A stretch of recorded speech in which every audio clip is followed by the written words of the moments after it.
ಹೀಗೆ ಒಂದ್ ಕಡೆ ಬಿಡದಿ ಟೌನ್ಶಿಪ್ ಯೋಜನೆ ವಿರುದ್ಧ ರೈತರು ರೋಷಾವೇಶ ಹೊರಹಾಕಿದ್ದಾರೆ. ಇದನ್ನೇ ಅಸ್ತ್ರ ಮಾಡಿಕೊಂಡಿರುವಂತಹ ವಿಪಕ್ಷಗಳು ಸರ್ಕಾರದ ವಿರುದ್ಧ ಮಾತಿನ ಬಾಣಗಳನ್ನೇ ಪ್ರಯೋಗಿಸಿವೆ. ಟೌನ್ಶಿಪ್ ಪ್ರಾಜೆಕ್ಟ್ ಸರ್ಕಾರಕ್ಕೆ ಮರಣ ಶಾಸನ ಅಂತ ವಿಪಕ್ಷಗಳು ಅಬ್ಬರಿಸಿದಾವೆ.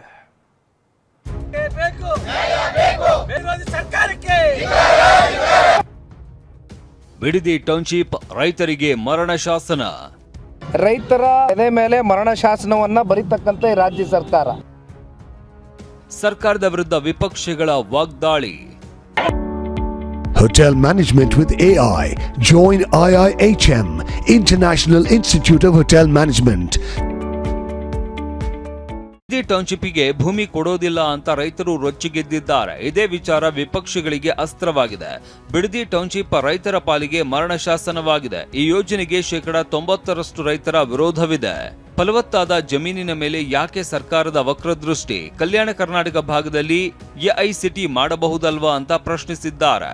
ರೈತರ ಹೋರಾಟಕ್ಕೆ ಇವತ್ತು ಸರ್ಕಾರ ಅವರ ವಿರುದ್ಧ ದೌರ್ಜನ್ಯವನ್ನು ಎಸಗತಕ್ಕಂಥದ್ದು, ತಮ್ಮಗಳನ್ನು ದುರುಪಯೋಗಪಡಿಸ್ಕೊಳ್ತಕ್ಕಂಥದ್ದೇನಿದೆ, ಇದಕ್ಕೆ ಯಾವುದೇ ಕಾರಣಕ್ಕೂ ತಾವು ಸರ್ಕಾರದ ಸೂಚನೆಗಳೇನಿದೆ ಹೆದರಿ ರೈತ ವಿರೋಧಿ ನೀತಿಗಳನ್ನು ಮಾಡಿದ್ರೆ ಈ ಸರ್ಕಾರದ ಕೆಟ್ಟ ನಡವಳಿಕೆಯ ಪಾಲು ನಿಮಗೂ ಇವತ್ತು ಹಂಚ್ಕೊಳ್ತಕ್ಕಂಥ ದಿನಗಳು ಬರುತ್ತೆ. ರಿಯಲ್ ಎಸ್ಟೇಟ್ ಬಗ್ಗೆ ಕಾಳಜಿನ ತೋರ್ತಾ ಇರ್ತಕ್ಕಂಥ ರಾಜ್ಯದ ಮುಖ್ಯಮಂತ್ರಿಗಳು ಡಿ ಕೆ ಶಿವಕುಮಾರ್ ಅವರು ಏನಿದ್ದಾರೆ, ಇವರ ಧೋರಣೆಯ ಪರಿಣಾಮವಾಗಿ ಇವತ್ತು ಅಧಿಕಾರಿಗಳು ರೈತರ ಬಿಸಿಯನ್ನ ಎದುರಿಸಬೇಕಾಗಿದೆ.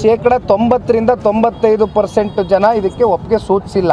ಇದು ಬಹಳ ಸ್ಪಷ್ಟ, ಅಲ್ಲಿರ್ತಕ್ಕಂಥ ನೈಜ ಸತ್ಯಾಂಶ ಇದು. ಕಲ್ಯಾಣ ಕರ್ನಾಟಕ ಭಾಗದಲ್ಲಿ ಅಕ್ವಿಸಿಷನ್ ಆಗಿರ್ತಕ್ಕಂಥ ಜಾಗದಲ್ಲಿ ಸ್ಮಾರ್ಟ್ ಸಿಟಿನೋ ಎಐಸಿಟಿನೋ ತಗೊಂಡ್ಬರ್ತೀವಿ ಅಂದ್ರೆ ಜನ ಬೇಡ ಅಂತಾರೆ. ಇಲ್ಲಿ ರೈತರ ಭಾವನೆಗಳ ಜೊತೆ ಚಲ್ಲಾಟ ಆಡದಿರಾ ಅವರ ಎದೆ ಮೇಲೆ ಮರಣ ಶಾಸನವನ್ನ ಬರೀತಕ್ಕಂಥ ಪ್ರಯತ್ನ ಮಾಡ್ತಾ ಇರ್ತಕ್ಕಂಥ ಈ ರಾಜ್ಯ ಸರ್ಕಾರ ಮೊದಲು ಇವೆಲ್ಲವನ್ನ ಬಿಟ್ಟು ರೈತರ ನಿಜವಾದ ಸಂಕಷ್ಟ ಕೇಳಬೇಕು. ಯಾಕೆಂದ್ರೆ ಅಲ್ಲಿ ಸಣ್ಣ ರೈತರು, ಅತಿ ಸಣ್ಣ ರೈತರು ಬಹಳ ಜನ ಇದ್ದಾರೆ. ಇನ್ನು ವಿಪಕ್ಷ ನಾಯಕ ಆರ್ ಅಶೋಕ್ ಟ್ವೀಟ್ ಮಾಡಿ ಆಕ್ರೋಶ ಹೊರಹಾಕಿದ್ದಾರೆ. ರೈತರ ಕೃಷಿ ಭೂಮಿಯನ್ನ ಬಲವಂತವಾಗಿ ಸ್ವಾಧೀನಪಡಿಸಿಕೊಳ್ಳಲು ಮುಂದಾಗಿರುವ ರಾಜ್ಯ ಸರ್ಕಾರದ ನಡೆ ಖಂಡನೀಯ. ಅಭಿವೃದ್ಧಿ ಎಂದರೆ ರೈತರ ಬದುಕನ್ನ ಬಲಿ ಕೊಡುವುದಲ್ಲ. ರಾಜ್ಯ ಸರ್ಕಾರ ಕೂಡಲೇ ರೈತರ ಮೇಲಿನ ದಬ್ಬಾಳಿಕೆಯನ್ನ ನಿಲ್ಲಿಸಬೇಕು. ಅನ್ನದಾತರ ಹಕ್ಕು ಮತ್ತು ಬದುಕಿನ ರಕ್ಷಣೆಗೆ ನಾವು ರೈತರೊಂದಿಗೆ ನಿಲ್ಲುತ್ತೇವೆ. ಹೀಗಂತ ಆರ್ ಅಶೋಕ್ ಟ್ವೀಟ್ನಲ್ಲಿ ಉಲ್ಲೇಖಿಸಿದ್ದಾರೆ.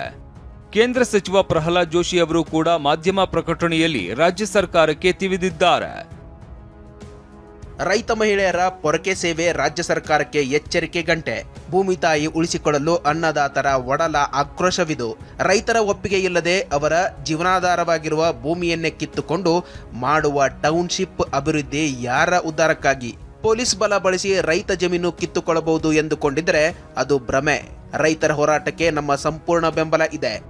ರಾಜ್ಯ ಸರ್ಕಾರ ಬಿಡದಿ ಟೌನ್ಶಿಪ್ ಮಾಡಿಯೇ ಸಿದ್ಧ ಅನ್ನೋ ಹಠಕ್ಕೆ ಬಿದ್ದಿದೆ. ಆದ್ರೀಗ ರೈತರ ಹೋರಾಟ ಹಿಂಸಾತ್ಮಕ ರೂಪ ತಾಳ್ತಾ ಇರೋದು ಹೊಸ ಕದನಕ್ಕೆ ಮುನ್ನುಡಿ ಬರೆದಂತಾಗಿದೆ.